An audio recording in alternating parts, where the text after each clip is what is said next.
So our next session is brought to us by LemonadeLXP. So here is a brief word from them.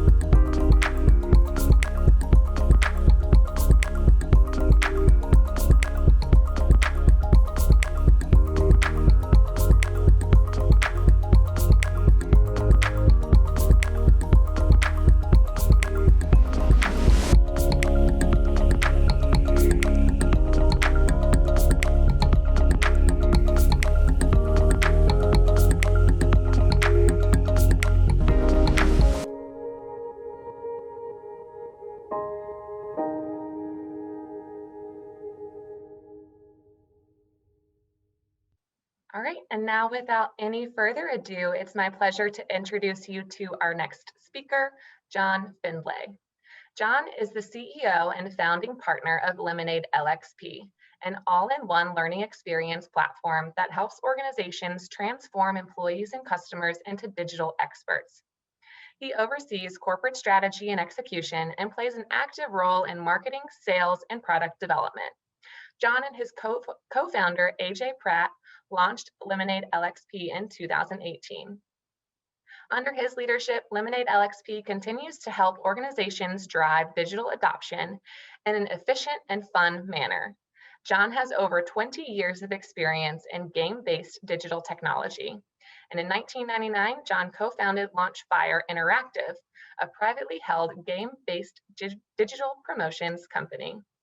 Well, John, it is certainly a pleasure to have you with us today. I am looking forward to your session, so I'm going to let you take it from here. Okay.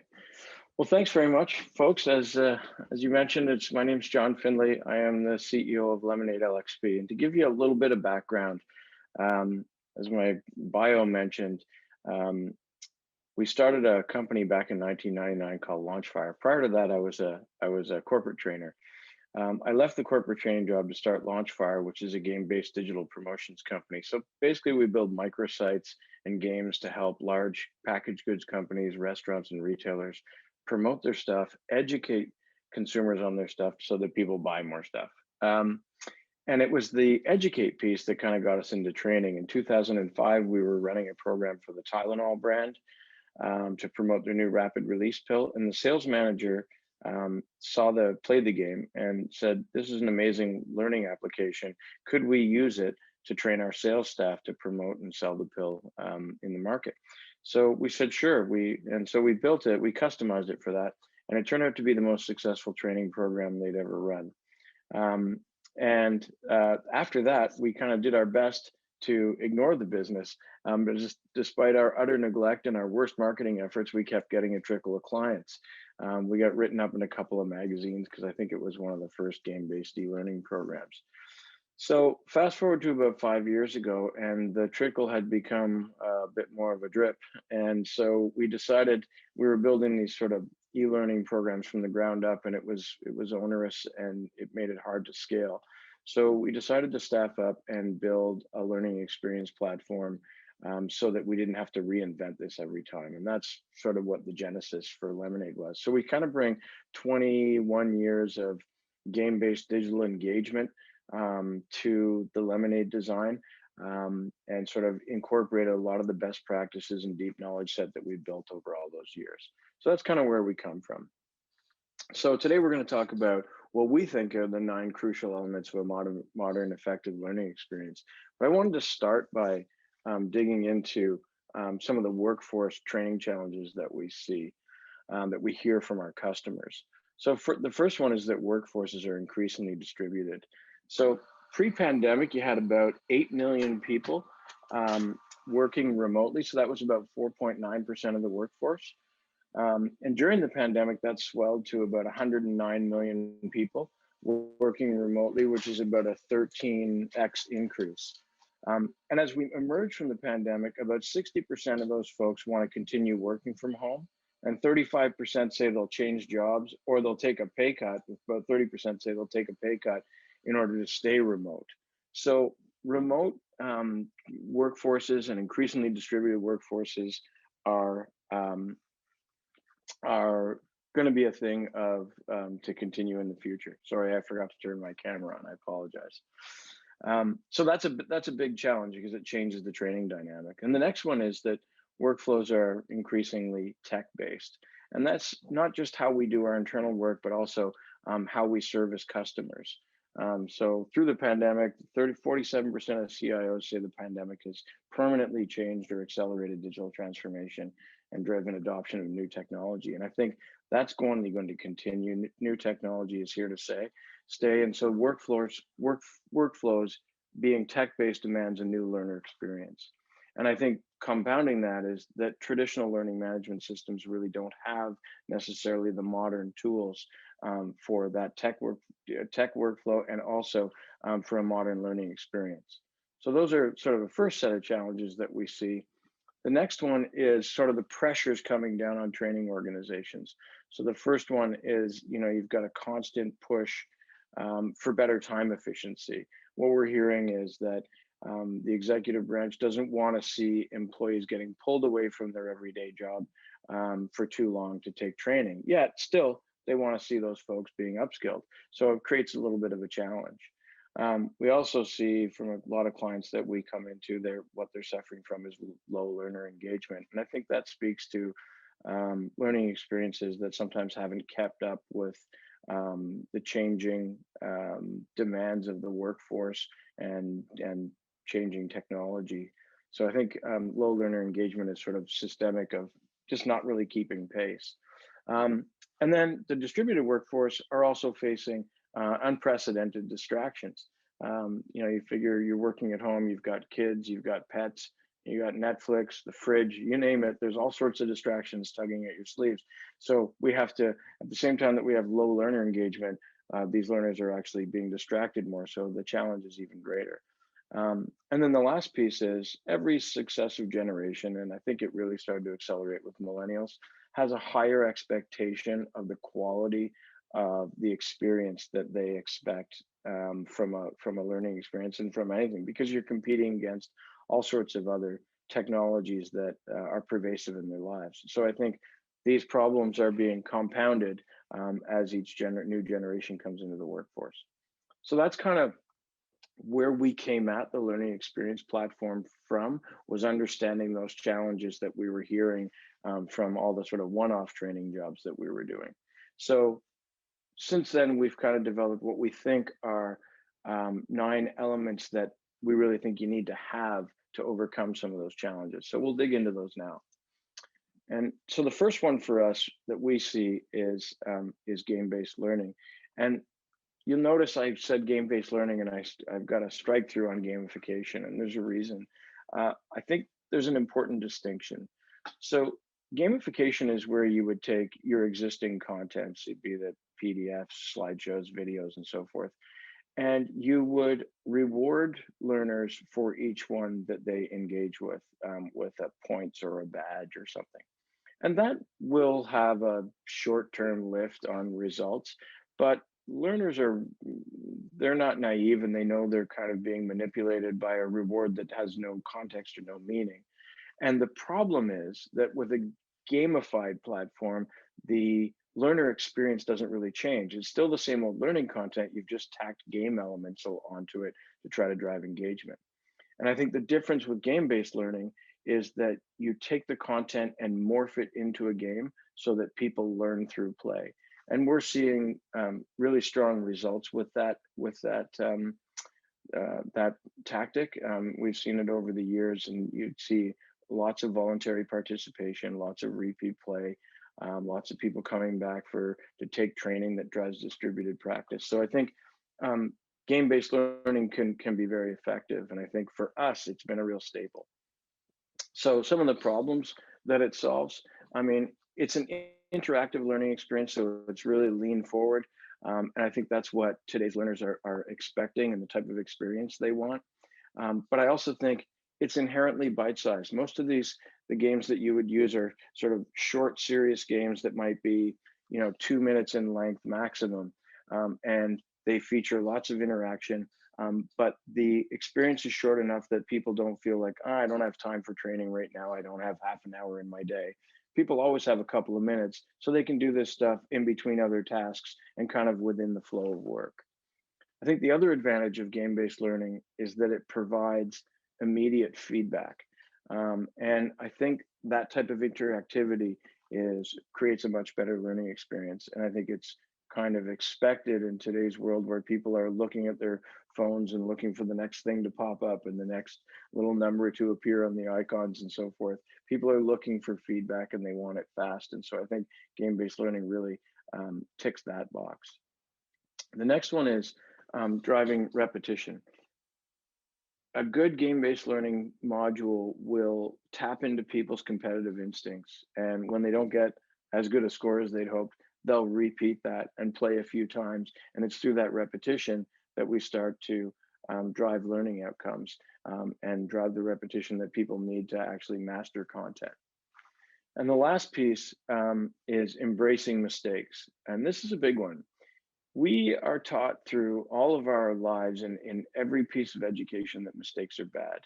On a test where you have lots of mistakes, it's full of red ink and X's, or on an essay where you have mistakes, again, red ink and circles and X's and so forth. All of those are perceived as bad. But it's through mistakes that we actually learn. Most people will go and mess things up once or twice before they get it right. The real mistake is not learning from a mistake. And I think that game-based learning modules they embrace mistakes because each time you make a mistake, they give you a little bit of feedback, either a hint on what the right answer is or some direction on how to correct the mistake that you've made. So I think if game-based learning is executed properly, it can really tackle a lot of the challenges and improve the learning experience. The next one is tech walkthroughs and simulators. And I say this because what we saw in designing Lemonade was we've got a workforce that is increasingly powered by technology, both from your workflows, your internal systems, but also from the products and services that we sell to our customers. They're increasingly tech-based. Yet at the same time, a lot of learning experiences don't have the right tools for tech training. So I mentioned that I was a corporate trainer back in the late 90s. And I was training people on how to use SAP. And at that time, we were using classroom training. And it is not a great way to do that because you've got one instructor at the front of the class, and then you've got a bunch of people on machines. It's not the most conducive environment for learning, and people get a bit self-conscious. So that part, I don't think that's the best way to train people on tech. Then there's manual style training, like the old VCR manuals or the toaster manual. Nobody likes to read that stuff. It's too long. It's hard to search through to find exactly what you're looking for. There's a reason that stuff often gets put in the recycle bin before it's ever read. Videos are a good way, but they're expensive and they're difficult to change. So they're not as flexible as you need them to be because technology is constantly changing. So what you've seen is sort of the rise of in-app guides, which I think are really good, but they're good once the person has decided to try using the tech. And what you see is that people have an aversion to trying new technology. So technology walkthroughs and simulations of your tech are going to show people how easy it is to use the tech, which will overcome that aversion to trying it in the first place.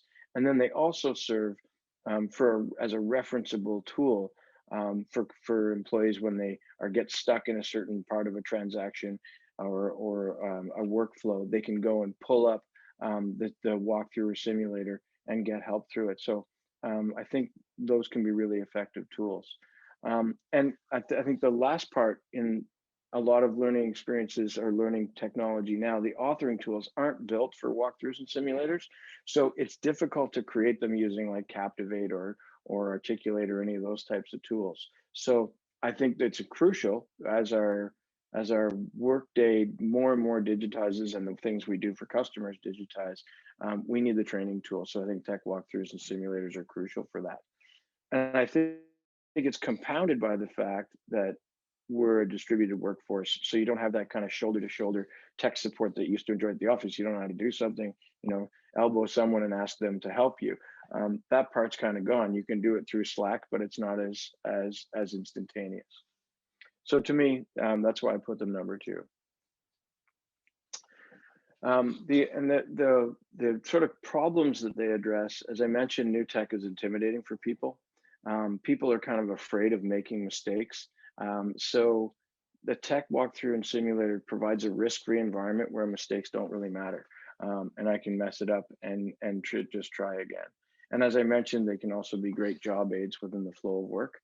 And ultimately, what I think is that if you can make your staff super tech savvy, your workflows are going to be smoother, but most importantly, your customer experience is going to be better because it's so often customers interact with you through digital channels.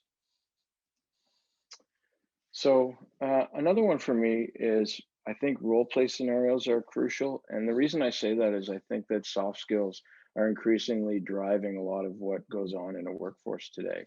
If you think about it from communication, like listening, negotiation, persuasion, sales skills, customer service, that's all about communication and it's all about soft skills.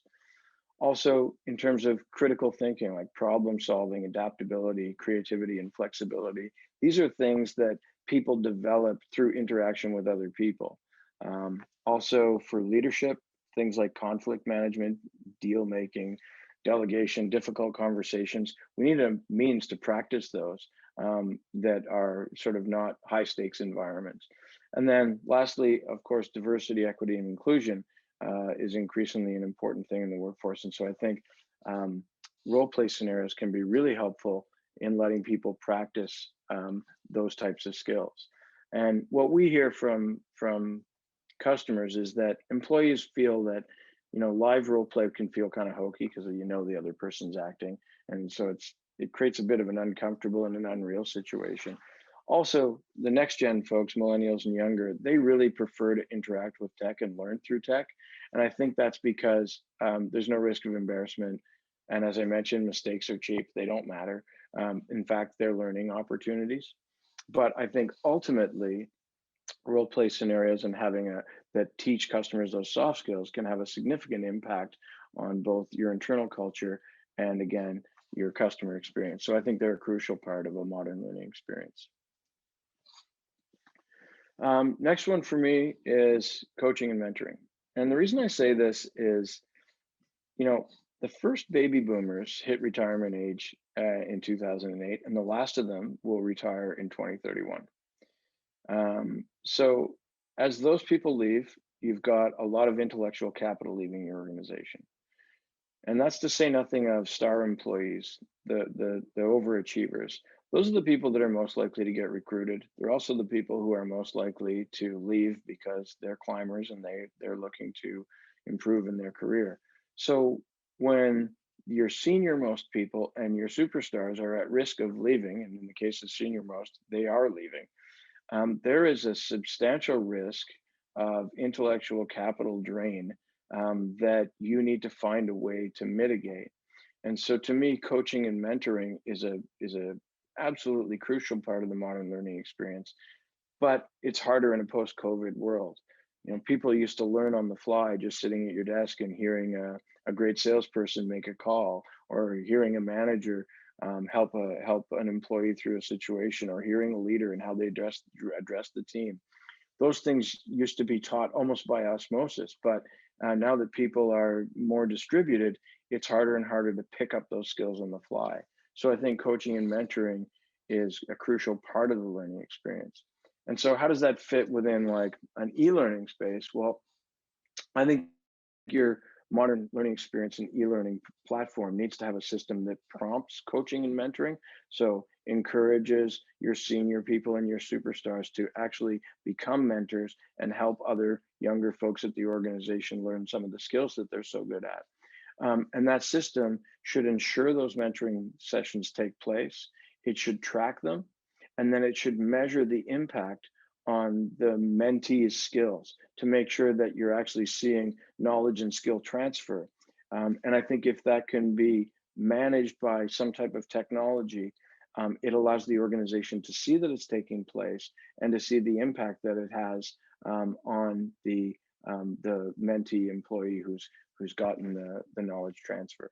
So to me, those are crucial as as we see the workforce start to change over. This next one takes a little bit of explanation. I think a central narrative to your learning experience is really important and highly effective for driving engagement.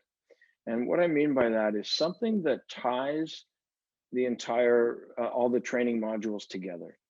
So if you think of like, why do people keep watching a Netflix series, or why do they keep playing a game, or why do they keep reading a book? They do so because there's some type of story. You know, in a Netflix series, it would be the next episode. In a book, it would be the next chapter. In a game, it would be the next level. But it's that kind of curious stuff that piques curiosity, that keeps people coming back and willing to participate ongoing and wanting to. And I think a central narrative is what's missing, an ongoing story that keeps people coming back to the learning experience.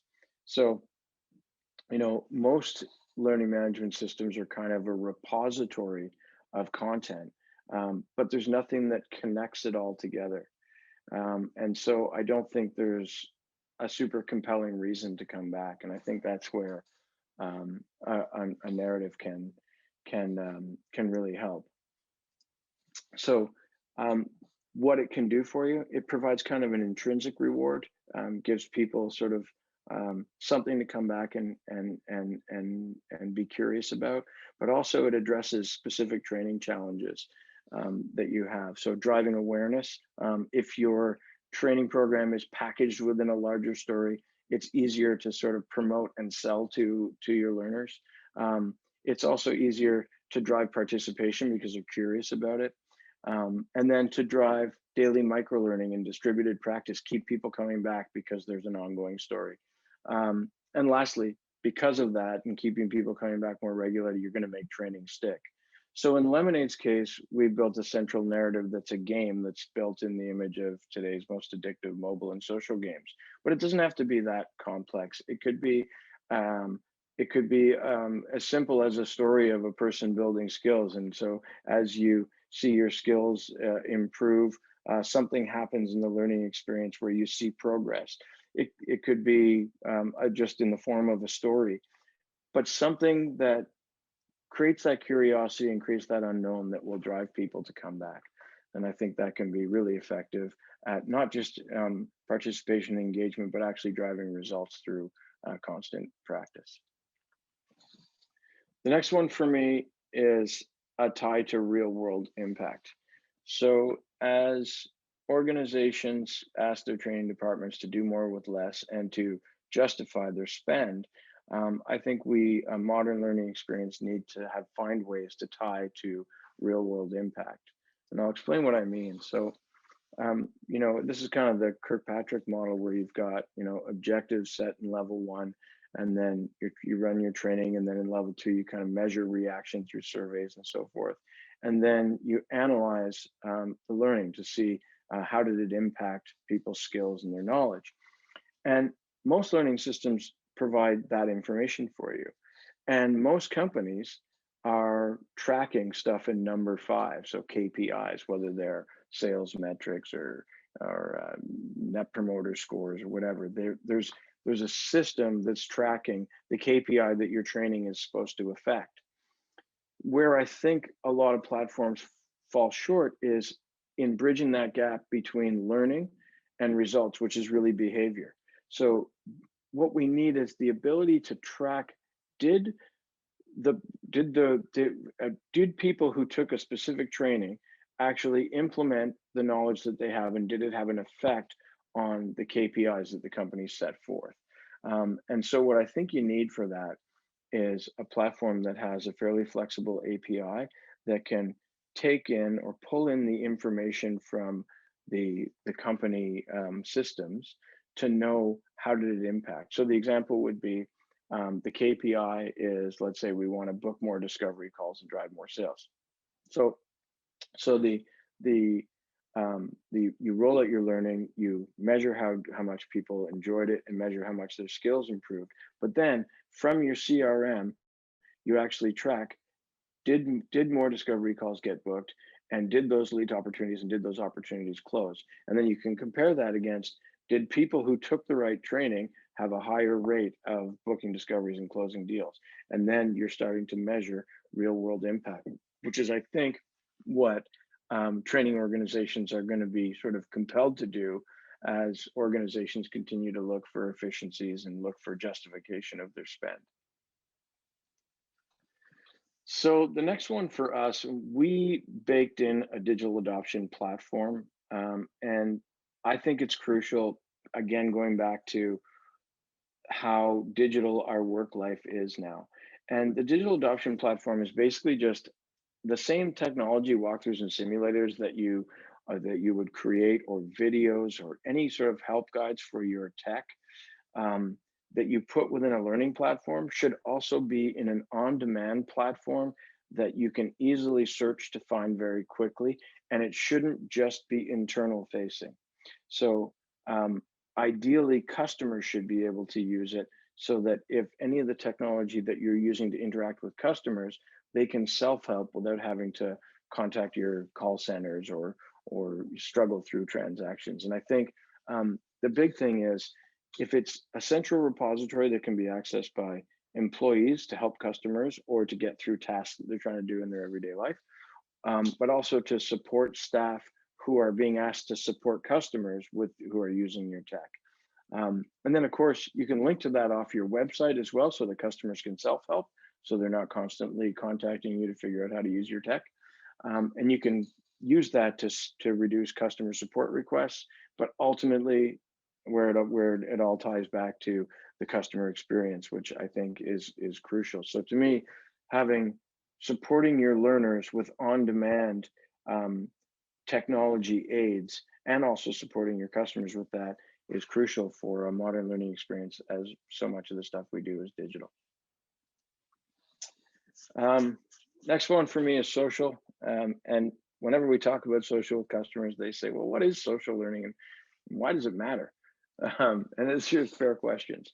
But I think in a learning experience platform, you want to be able to connect staff members, so that there's a bit of a sense of community.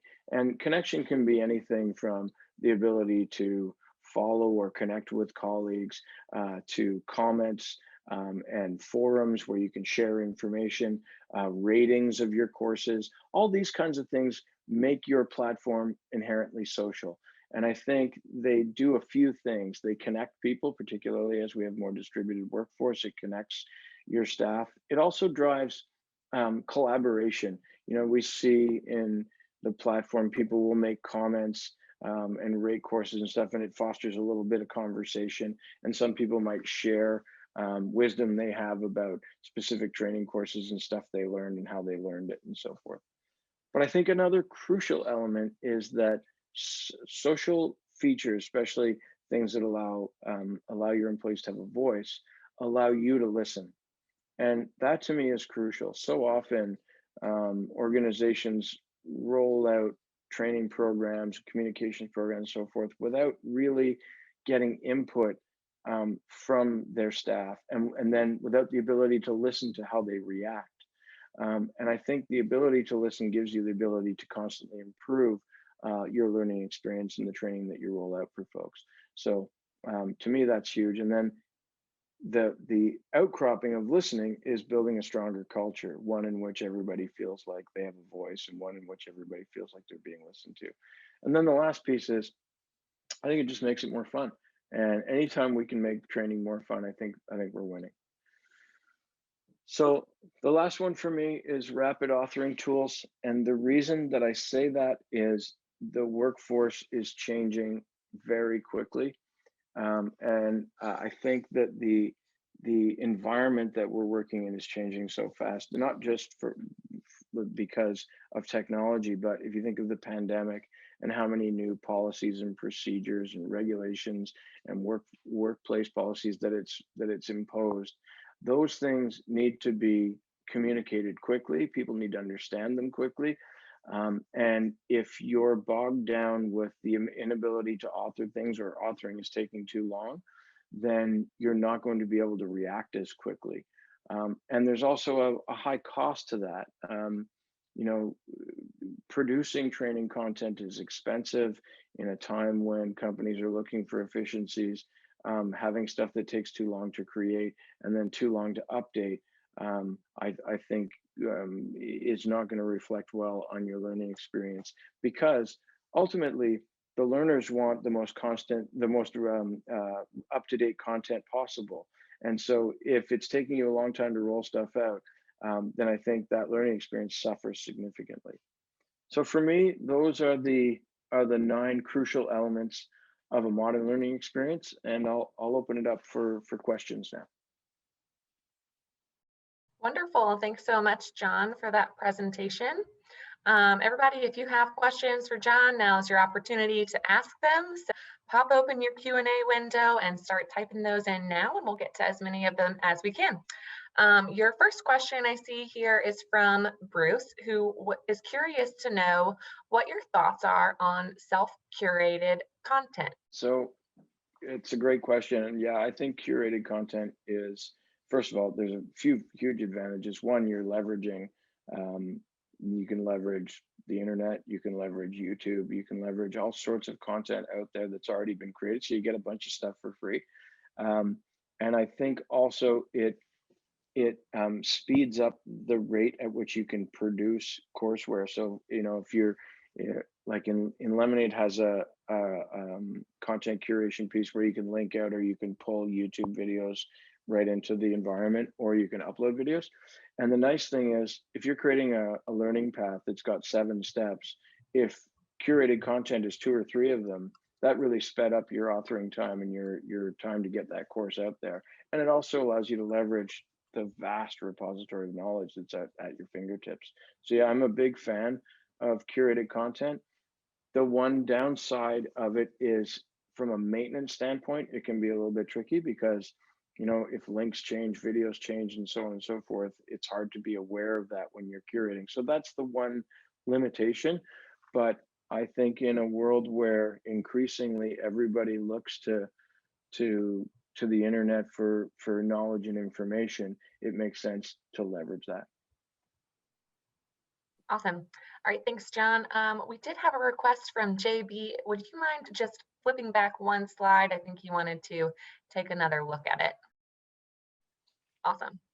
Thanks so much. So maybe we can hang out here for just a minute while we go to our next question from Lisa, who says, what suggestions do you have for rapid authoring tools? I don't know the authoring space that well. We baked ours into Lemonade, so you kind of get them for free in our system. And we spent a long time making them as fast as you can. Like, you can author, for example, a technology walkthrough in under 30 minutes, or a casual game in as fast as you can type, essentially. I think there are other great authoring tools out there. And I think it depends on what you're authoring for. So, for stuff like I mentioned, the technology walkthroughs and simulators, I think you need a very specific tool. And from what we hear from our clients, stuff like Captivate and Articulate aren't great for that, but they're great for other things. So I don't know the authoring space quite as well. But I think if I were looking for authoring tools, I would be looking to test drive them to see how quickly I can produce content with them. Great, thanks, John. Okay, so here's a question in the chat from Moritz, and she's wondering, did she understand it correctly that with LemonadeLXP, you would no longer need a WalkMe or WhatFix or other DAP? That's right. Yeah. So you could combine WalkMe, because what Lemonade allows you to do is take screenshots of your tech and quickly put them into our system and add sort of string them together with guiding text. And it will also morph them into a game, so that on the learning experience side, when you go to take a technology walkthrough, you can do it as a guided tour where it shows you where to click, or you can figure it out on your own, and you have sort of 5 chances to get through the transaction. And that's kind of fun, and it gets people to do it multiple times.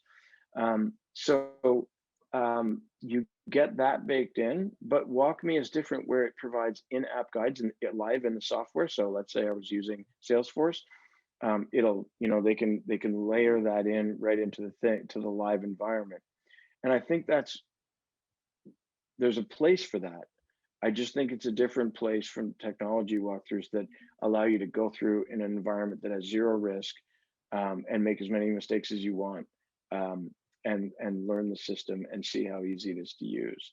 So yeah, for clarity, you get the Lemonade has a digital adoption platform baked in and the authoring tools to create those walkthroughs and simulators.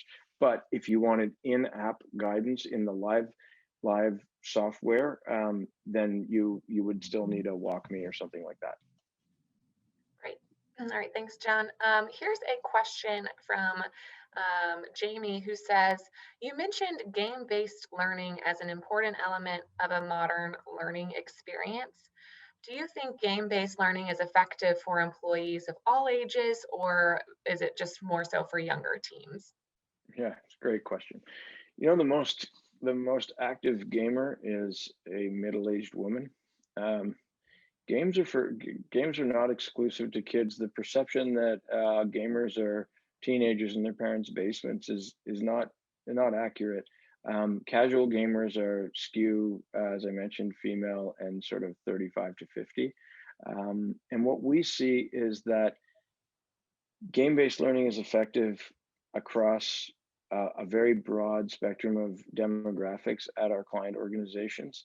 Um, it's really more about what kind of games people like rather than do people play games. It's a very rare person that says, I don't like learning through games.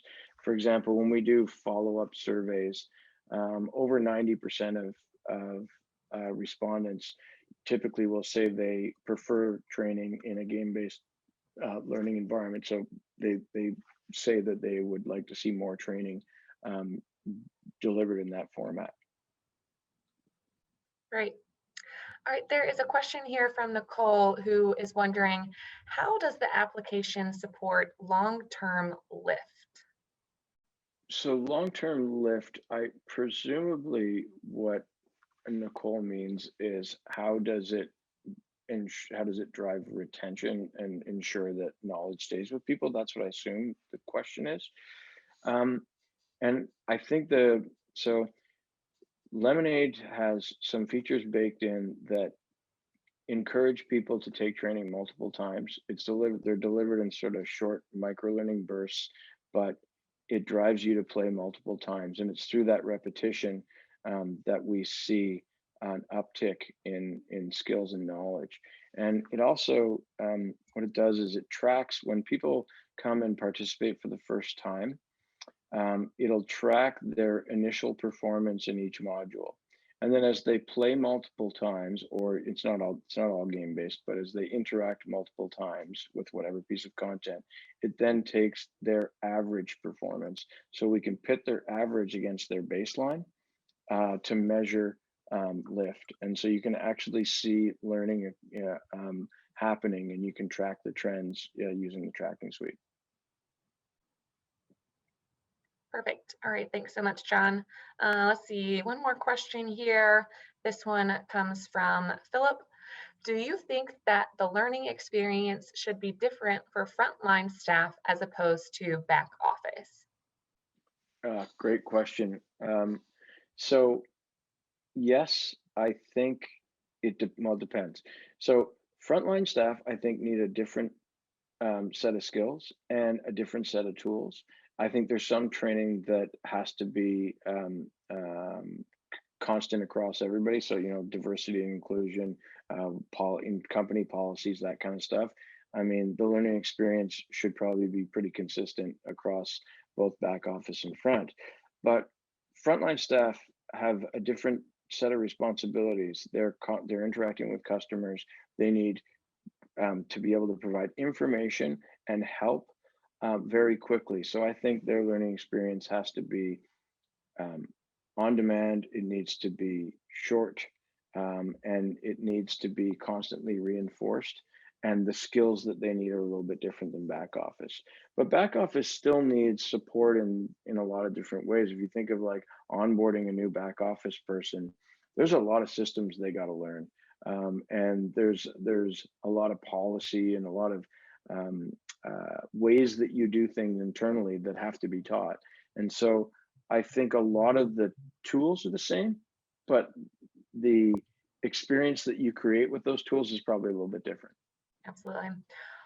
Well, thanks so much, John. We are about out of time, and it looks like you've addressed all of our open questions. So I will thank you once again for being with us and giving us a great presentation.